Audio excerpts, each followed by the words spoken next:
Hello, people of the internet, and welcome to this offline recording. We're going to record for the next 6 or so hours, or 5 hours worth of recording at least, and we're working on the project of building a payment dApp inside of Ethereum. So the goal of this project then is to get a website running where we're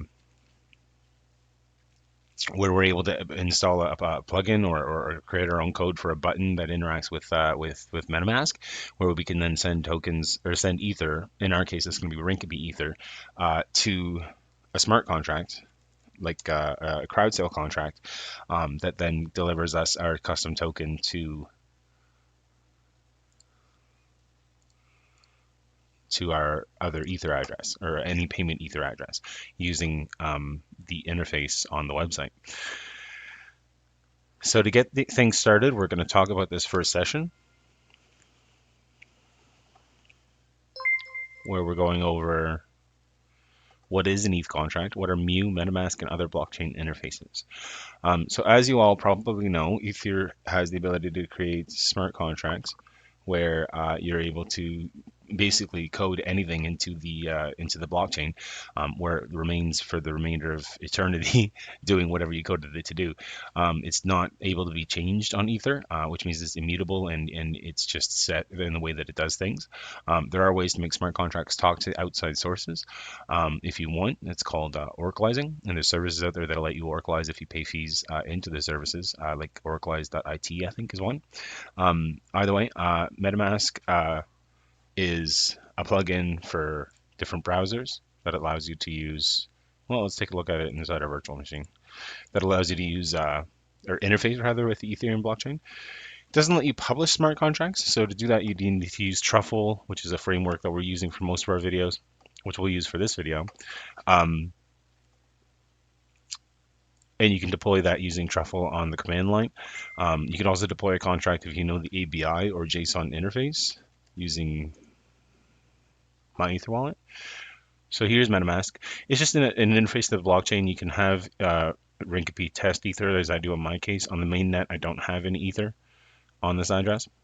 Let's go back to rinkeby. You can send Ether. You can look at your tokens.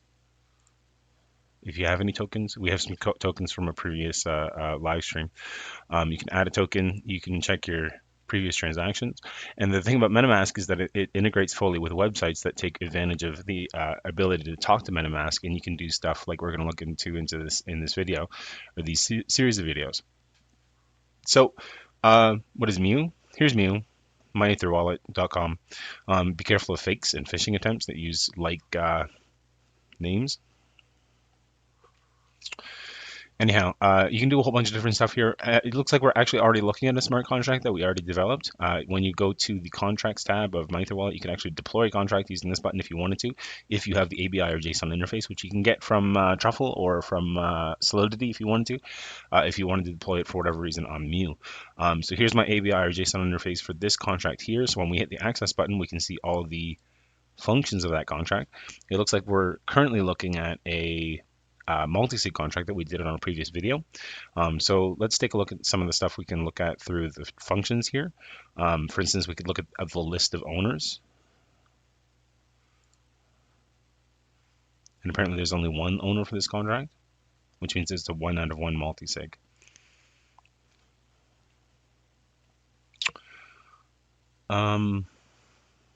Get owners maybe might be better. No, it's still only showing us one address. I actually thought this was a 2 out of 3 multi-sig, but I guess not. Windows Defender's found some stuff. That's not good. What I'm looking for here is transaction count. So we can see there's been 6 transactions executed against this multi-sig contract. That's essentially contracts. Contracts do a whole bunch of different things, and you can build decentralized applications on top of them using interfaces like Metamask in order to achieve a whole bunch of different things. There's a contract for everything you can think to do with the blockchain. You can vote using contracts. You can do lending using smart contracts. For instance, with whatever they're called, ETHLend. You could do prediction markets like Gnosis or stocks. And you can do a whole bunch of different things using Ether smart contracts. So there's other blockchain interfaces, like we can take a look at Truffle here. We have a whole bunch of different Truffle, well, it looks like we have one Truffle smart contract loaded into our Notepad++ here.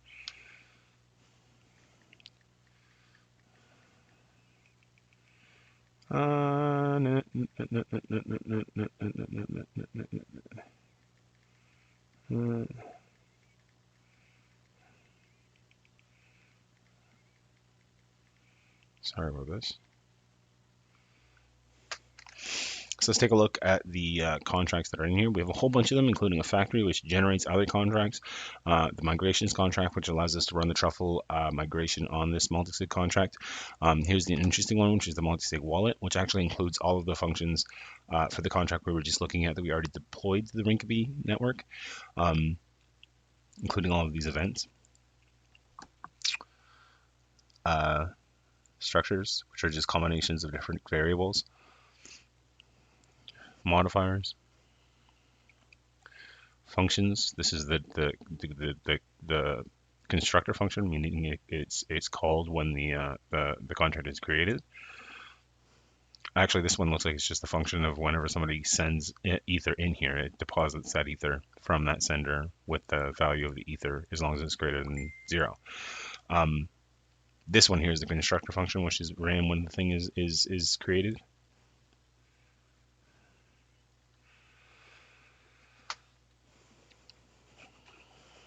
And does a whole bunch of different code. But there's different instances of smart contracts all over the internet. Even if we go to my Ether wallet, there's some in this drop down that we can select that it has pre-populated. There's other ways we can see smart contracts, like Ether Delta has a whole bunch of different smart contracts that are the different iterations of that site. So the etherdelta.com is the interface, and Fork Delta is a different interface on top of, ooh, this does not look right. Come on, Ether Delta, show me what you got. There we go. Zoom out a little bit, works. But if you click on contract up here, whoops. Come on, Ether Delta.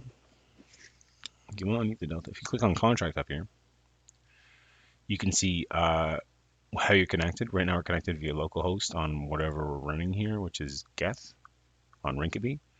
I didn't even know you could use rinkeby. Is this actually using localhost?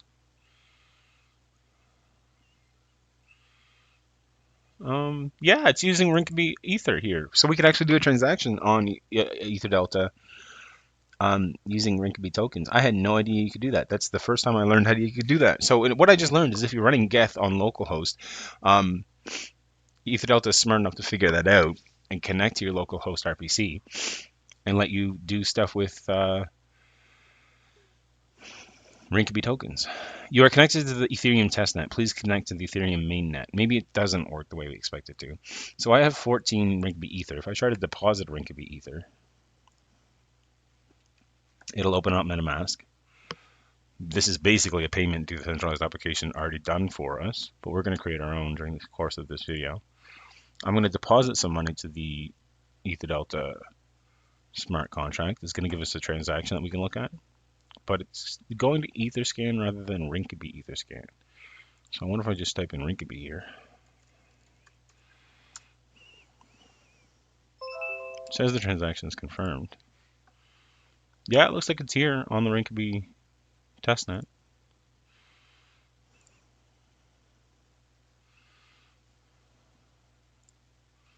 I wonder if Ether Delta works. Anyway, we can take a look at the contract. They see there's these deprecated contracts, meaning they're older ones from 2016.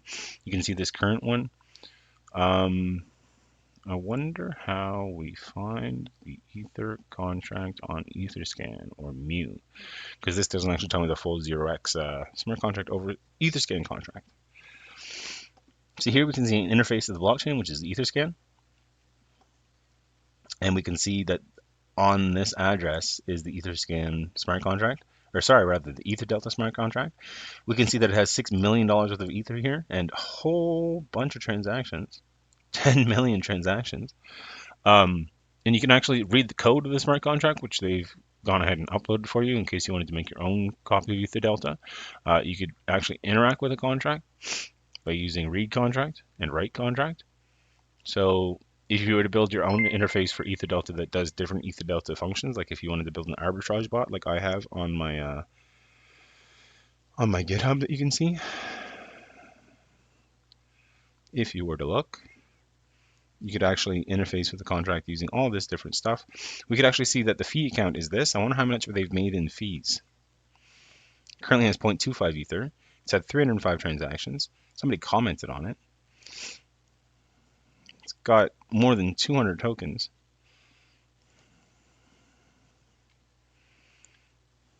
Is there a way to see the total amount of Ether that's been in here? 50 Ether in one transaction, like that.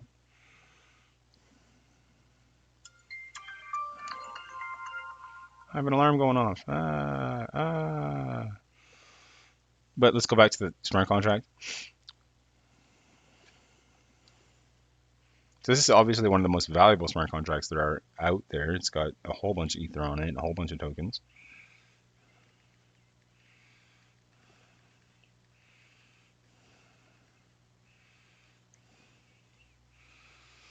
But if you go to write contract, we can do other stuff. For instance, we can trade against stuff that's on EtherDelta. We can create an order against the order books. We can cancel an order like this. We can withdraw our Ether or tokens. We can deposit a token.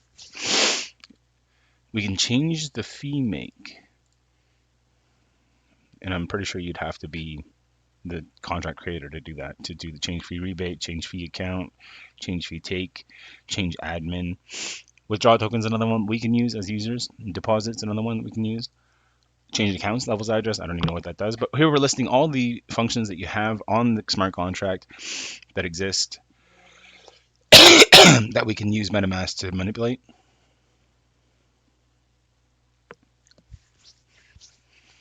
Yeah, and you can actually see this exact same interface of the blockchain exists on my Ether wallet. Holy Lord, 1,000 million. There's 6 billion, 1,000 million. Yeah, there's almost nearly $7 billion worth of tokens on Etherscan or EtherDelta, and those are only the ones that have value on CoinMarketCap. I think like there's these 50 tokens here, the 1KTs that don't have a value, which aren't being added into that total. Look at this though. There's what was this? Amos, 1,000 million billion. That's a whole swag of Amos tokens. Anyway, we can see this exact same interface somewhere else. If we go to my Ether wallet, plug in the contract address, and plug in the code. Can we see the contract ABI? We can. So if I take this, plug this into my Ether wallet, you can use Parity. You can use a whole bunch of different interfaces to accomplish the exact same tasks. So now that we're reading this contract, we can see that all those functions that I just mentioned do exist here on my Ether wallet as well. Now, if you were to access a function that required you to interact with the blockchain using my Ether wallet, you would actually need to sign in on the next page. I wonder if there's a good example. Oh, I'm already signed in here, I guess, to my own Ether address. So if I refresh this page and try again, I'll show you what I'm talking about. So again, on Etherscan, it was going to let you use Metamask to do any private functions or ones that you need authentication for. Whereas on my Ether wallet, you can unlock a transaction or an Ether address however you like.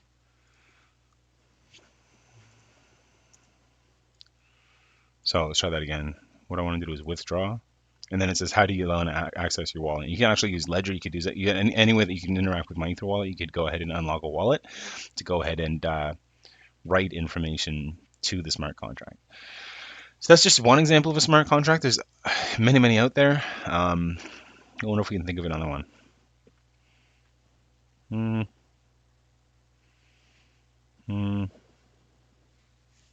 Well, let's just search GitHub, smart contract.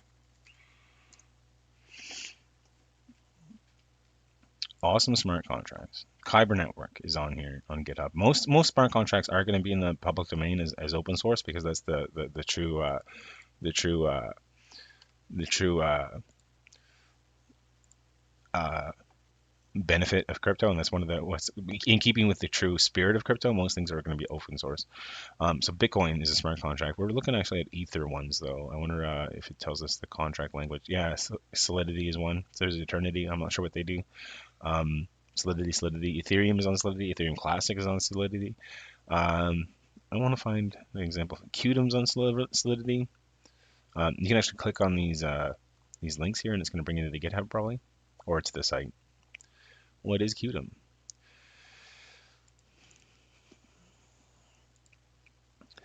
But you can search smart contracts for anything you want to accomplish, as we will in the next sessions of this video, because we're going to look for a crowd sale. Oh yeah, we were looking at Ether Delta to see if we got our one Ether deposit. No, we didn't. So it looks like it doesn't want to work with rinkeby on localhost, unfortunately. And I lost that one Ether of rinkeby that I deposited. That's okay. So it only wants to work on the mainnet, but that's okay. That's what they're good for. I actually tried my hardest to find Ether Delta or even any kind of decentralized exchange rinkeby, and I didn't find anything, which is why we're going to create our own token in the course of this video.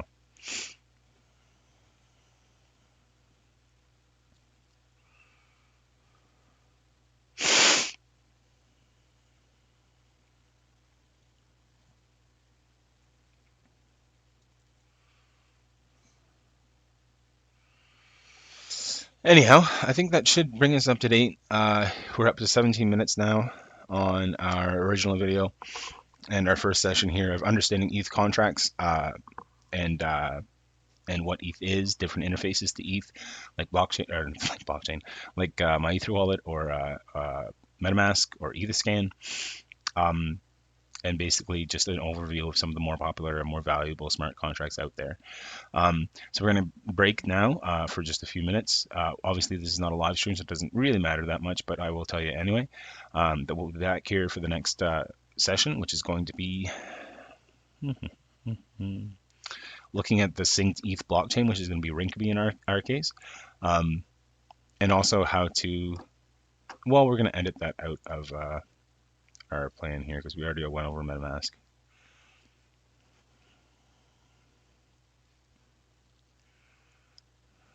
And truffle actually.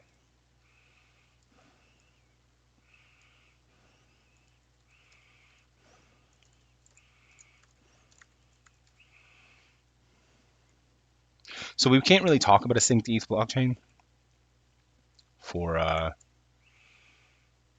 more than 10 minutes. So we'll just talk about that now and add it on this end of this particular session, which is still setting up the environment. So we're not going to break right yet, but instead we're going to go ahead and look at our virtual machine. We're going to look at one of these command prompt windows, which is actually, one of them is running a decentralized application that we don't need to run right now, which is running it on top of rinkeby. But if you take a look here at this particular command window, it's been running this entire time. It has to catch up now that I've had the virtual machine paused for a little while. So what we could actually do is geth rinkeby attach. We should actually take a look at this first, though. The command I used to sync rinkeby was geth --rinkeby, which goes on that test net -- sync mode equals light. The light mode basically syncs all of the blocks with the least amount of information possible in order to get an active sync. All of the blocks, including the most recent ones. The fast mode, which is another way that you can syncs everything the fastest it can, other than the last 64 blocks, where it imports all of the transactions and all of the different information that's on the last 64 blocks. And in that case, it usually gets stuck about 64 blocks before the head or the current version of, or the current block, because, for instance, my internet connection is not fast enough to go ahead and sync that in real time up to the most current block, which is why light is advantageous. There's also full sync, which will sync everything on the blockchain from the very beginning. It'll take just a few days to complete on most internet connections. You're going to want to have an SSD that's running on whatever drive you run geth to sync to. There's other commands you can throw geth, like I think it's data dir equals to put it in a different spot. But for us, it's just going to put it in app data, somewhere in app data, Ethereum, geth, chain data. Nope, we're looking for light chain data. Looks like it's all here. This is where it's synced to. Let's see how big this folder is. 265 megs. That's not that bad, and obviously did not take that long to connect. So let's rerun our geth command here, and then I want to attach the geth, but for some reason in Windows it doesn't work right. So we have to run a special command to connect to the pipe, which we can find on the internet. Now we want to run eth.syncing to see if it's actually syncing still.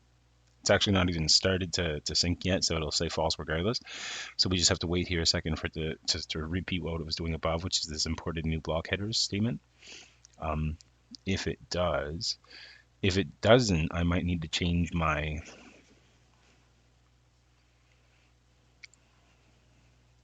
DMZ host on my router to this virtual machine. 0.24 synchronization failed. Retrying. That's not good. 192.168.0.1. Hello, router. Block header download canceled requested. So we want to change this to 24. Apply that. Stop the synchronization process. Restart it in a second as soon as my router catches up with itself. And see if it syncs now. The only reason I did that is because there's a whole bunch of different ports that this might try to sync on, which might not be available through my router. So we just added to the DMZs to allow all ports to connect to this virtual machine directly, which exposes some security risk in case somebody's sniffing the internet. For instance, because geth is running with RPC, and if I unlock my account and somebody finds it on the internet, they could just take all my ether, which is why you don't want to do that, for instance, on in Google Cloud Compute or a cloud instance of Amazon, because people will take your ETH. I actually lost about an ETH's worth of tokens that way once when I had my interface up and my RPC open on Google Cloud Compute. So it's still failing on this block body download canceled.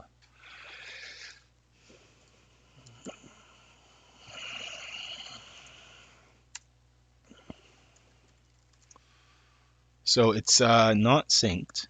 It needs to sync an additional 14 blocks before we can use it. So I wonder why we're getting this error. Apparently it rolled back 14. No, it imported 14 blocks and it rolled back 14 blocks. I'm not sure why.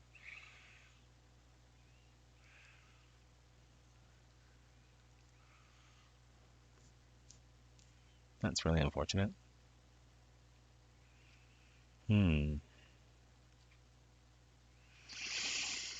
Let's find out what this error means.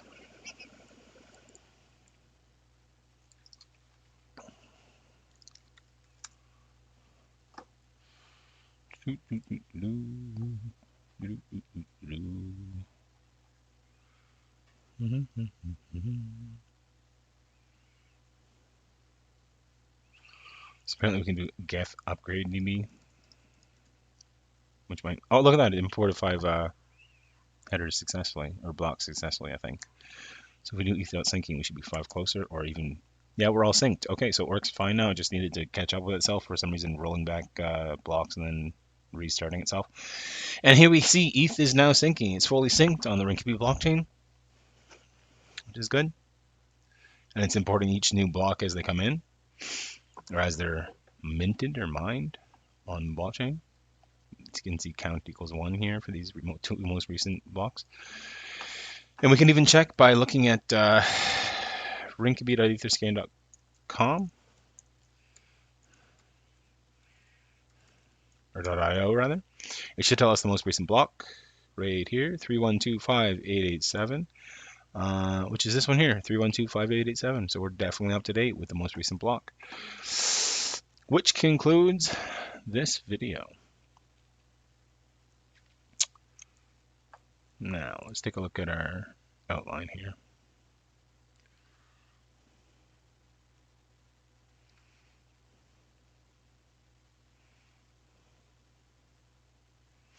So yeah, again, we just covered what is an ETH contract, what are Mu, Metamask, and other blockchain interfaces, what is truffle.js. We have Metamask here twice. Synced ETH blockchain, which is rinkeby in our case. And in the next session, we're going to look at the token contract that we're going to use in the final instance to reward ourselves when we send rinkeby ether to our website. We're going to select a token contract and then build a token contract. So that'll be a lot of fun. We'll take a look at different public, openly available, open source smart contracts for tokens. See if we can use one, particularly that interacts with crowd sale. So hopefully we can find one that's actually bundled with a crowd sale, and just talk about the tokens first in this next session. All right, guys, thank you very much, and we will be back.